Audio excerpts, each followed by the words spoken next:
Hi friends मुझे आपण मानक गोटे नुआ रेसिपी आनी आपण देखंतु आपन को निश्चय भल लगे आपण पिला को खाइबा को देबे निहाती खुशी हे आपण पिला आपण स्कूल को टिफिन बॉक्स रे भी दे पारिबे।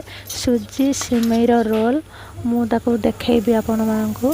प्रथमे सुजी सिमेई को आमे भाजी दबा टिके सेत्र अट्टा पकेबा लूण चीनी देकी आमे गाजर कोरा देकी ताको गोळेई दबा पानी देकी गोले सारा पर आम देखो किछि समय रखीदबा।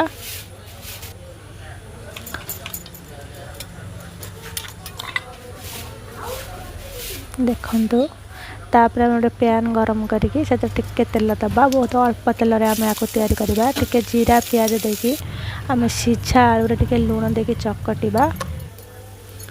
तापर से जो पियाज आम जो भाजी आसो तापर आम सिझा आलू देकी आम कषिबा से अल्प टिके मैगी मसला दबा।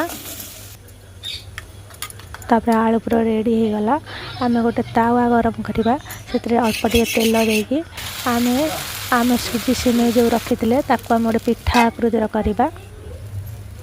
देखंतु तापर सुजी सिमेई रो पिठा हो गला रेडी। आम ता उपरे आम आलू पूरा को दबा देला परे आम ताको आराम रे गोटे रोल तैयारी करबा। देखंतु रोल कला परे सी टिके बे नरम अच्छी बोली नरम अच्छी गरम अच्छी बोली तापरे धीरे धीरे सी हार्ड हो जिवो। देखंतु आपन को रेसिपी भल लागुतले आपन निश्चय लाइक करिवे।